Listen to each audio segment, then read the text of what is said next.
I was remembering yesterday that, I think the day before, that you said something about art as being, art and science being in one direction out, I think, and as opposed to this search going in.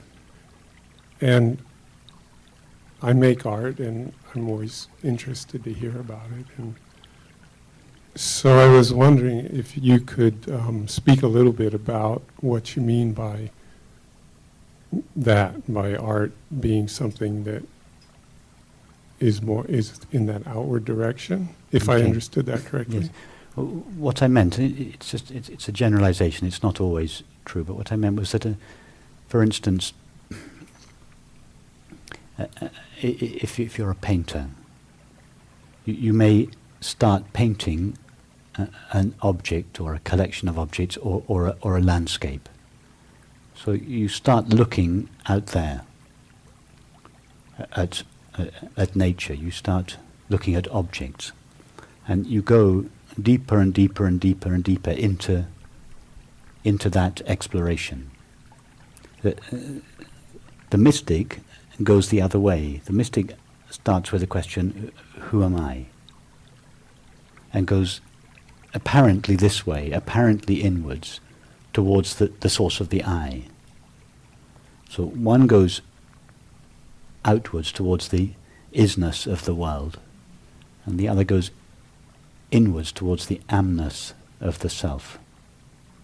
And if they both go far enough, although they start in opposite directions, they discover in the end that actually they're just traversing a circle in different directions.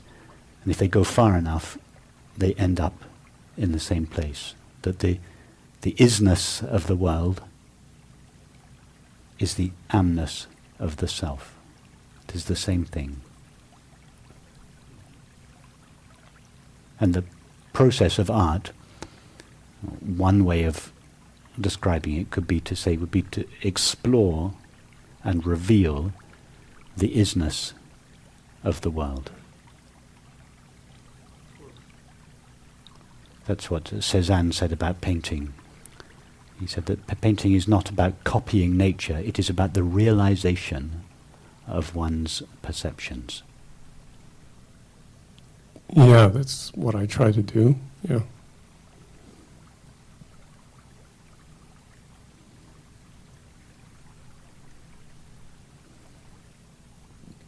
It seems like in going deeper in, I carve stone, and I try to draw out some truth in that material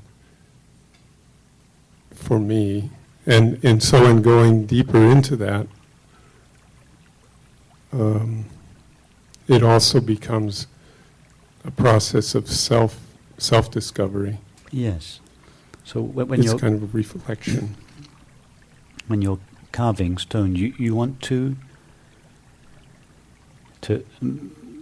make an object that when people see it, it conveys to them what you see when you look at nature, when you look at the world, when you look at objects. So if you're carving, if it's a carving, for instance, of a figure, then you want the viewer to see what you are seeing as you are viewing the figure.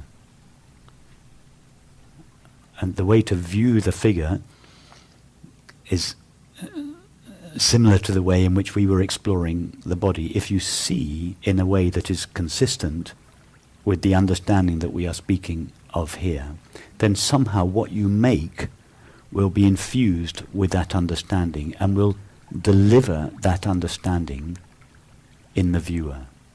So the viewer will see through your eyes in the way that you see. In the way that, in just the same way, that when we listen to that piece of music by Beethoven, we feel the way he felt. He takes us to the place from which his music was given birth. So his music is like a map that takes us back to the place from which it came. Yes. Beethoven is using the most insubstantial in this context means not solid, transparent. So his medium is already the medium of hearing.